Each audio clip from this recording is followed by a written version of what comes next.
Salut les guerriers, dans cette vidéo on va parler de déplacement et comment devenir quelqu'un avec une aisance de ouf au niveau de ton déplacement. Cette vidéo sera très intéressante pour toi si tu as du mal à cadrer ton adversaire, si tu as du mal surtout à éviter de te faire coincer dans les cordes. Peut-être que tu as cette sensation d'être plus ou moins crispé. Lorsqu'on te fonce dans l'art, tu ne sais pas où te placer. Je vais te donner des petits tips qui te permettra de comprendre les mouvements à faire et comment justement sécuriser tes arrières avant d'être en danger. Il faut vraiment te prémunir et c'est ce que je souhaite justement aborder durant cette vidéo. Aussi, avant de commencer cette vidéo, je vais te dire que dans la description, il y a un lien qui te permettra de télécharger une formation que je t'offre, une formation de 6 jours où je t'envoie 6 modules de vidéo. J'envoie tout ça dans ta boîte mail, donc donne-moi ton meilleur mail et aussi en cliquant dans la description, tu auras des renseignements sur un camp d'entraînement qui aura lieu en février prochain, début février. C'est la veille du carnaval, donc ça sera de la boxe, mais ça sera très festif et mouvementé. Donc, si tu souhaites avoir plus de renseignements, c'est dans la description, il suffit simplement de cliquer et j'en parlerai à la fin de cette vidéo. Donc, le premier point important, lorsque tu fais face à un adversaire, que ce soit un adversaire qui te fonce dans l'art ou pas, c'est toujours avoir cette attitude de vouloir rester dans le centre. Comment rester dans le centre? Je te dirais que premièrement, c'est ton bras avant. C'est vraiment ton bras avant qui va te permettre de pouvoir rester dans le centre. Il y a une autre chose aussi qui est très importante, c'est ta capacité justement à pouvoir justement avoir ce mouvement du corps pour donner quelque chose d'instable en toi, tu vois. Parce que si tu es tout droit, si tu es comme un I, et ben ton adversaire, en fonçant sur toi, il sait qu'il peut plus ou moins te toucher. Mais lorsque justement tu as toujours ce répondant en sachant que toi, le fait de mettre à chaque fois mon poids sur l'une de mes deux jambes, ça me permet de pouvoir contre-attaquer. Tu vois, là, tu vois, hop, boum, boum. Donc il faut vraiment que tu aies ce côté félin.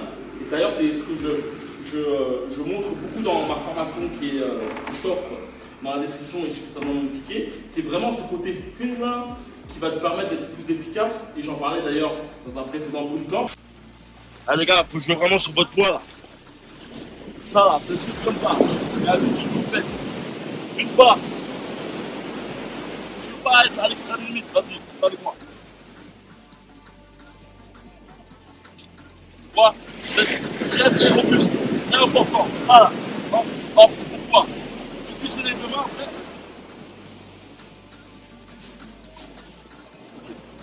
Vous êtes tous sur les deux jambes.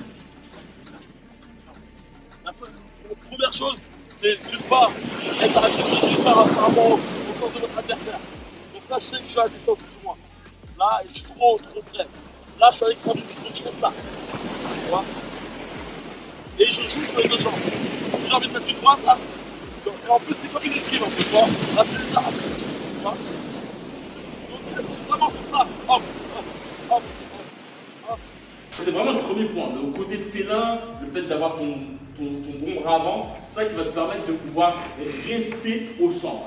Si tu as du mal à rester au niveau du centre et que ton adversaire te cadre, là il faut vraiment que tu prends en compte il faut que tu aies et je pense que c'est une chose qui est très importante, c'est déjà que tu aies une bonne connaissance de ta distance de frappe.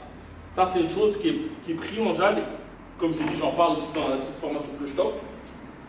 Parce que je te donne un outil pour pouvoir améliorer cette compétence. Parce qu'en fait, cette compétence va te permettre d'avoir un champ d'action plus grand en fait. Parce qu'en fait, lorsque tu as du mal à te libérer d'un adversaire qui te cadre beaucoup, c'est qu'au bout du compte, tu es trop focus sur lui ou peut-être tu es trop crispé. Et donc, ce qui t'amène à avoir un petit champ de vision, tu vois.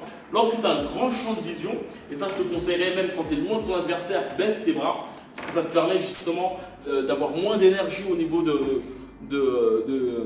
d'un flux nerveux au niveau de tes muscles et donc en donner plus à tes yeux pour vraiment dire qu'il y a un ratio. Plus tu es serré et plus ton champ de vision baisse.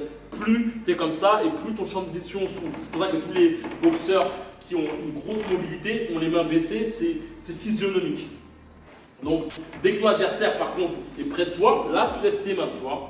Donc habitue-toi vraiment à avoir ce déplacement et en sachant que là, par exemple, là, quand je vois, si mon adversaire est ici, tu vois, et qu'il veut me bloquer ici, il va vouloir par la suite me bloquer ici, tu vois, il va vouloir me bloquer ici. Le but, en fait, c'est de comprendre plus ou moins, là je sais que les cordes sont ici, donc là je vais plutôt me mettre ici.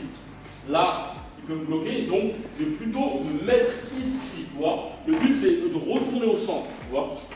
En sachant qu'il y a un mouvement qui est très intéressant, c'est de reculer et d'aller vers l'endroit où il y a plus d'espace. Reculer et aller vers l'endroit où il y a plus d'espace. Tu vois, toujours comme ça. En sachant que si ton adversaire est à ce niveau-là, le but c'est de toujours aller au centre. Je te conseille vraiment de toujours aller au centre. Il y a un mouvement qui est très intéressant que j'adore, c'est le fait de marcher.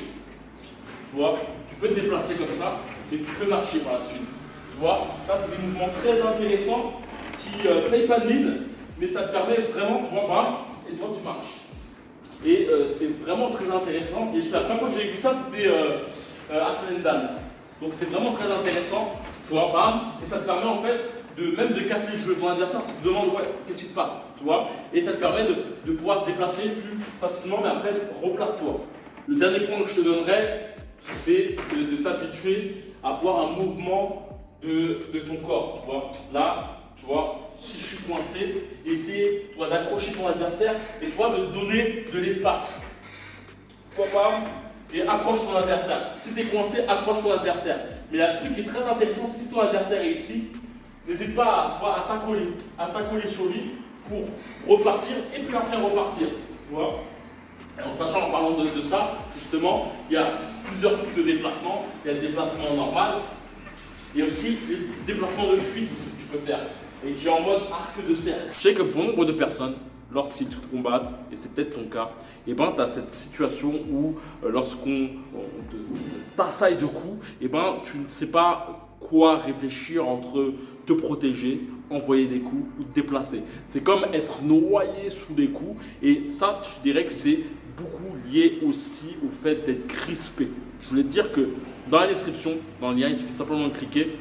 Tu me passes ton meilleur mail, je t'enverrai 6 modules vidéo pour augmenter tes instincts combattants, mais surtout, je te parlerai par la suite, en fait, tu auras une page de présentation où je te parlerai comment sortir tes instincts avec un camp d'entraînement de 10 jours, très intensif, basé uniquement sur ta technique.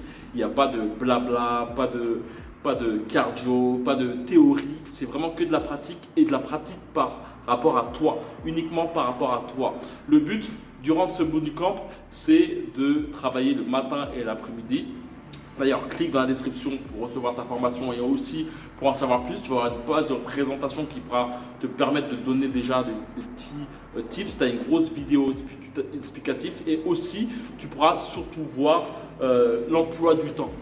Et tu verras que c'est fort en technique, beaucoup basé sur le fait d'avoir des contre-attaques. Pour moi, c'est une chose primordiale. Si tu n'as pas le temps d'aller dans une salle de boxe, si tu sens stagné, que tu souhaites améliorer ta technique de boxe et que tu sens peut-être aussi que tes coachs ne sont pas forcément derrière toi, et ben ce bootcamp est fait pour toi.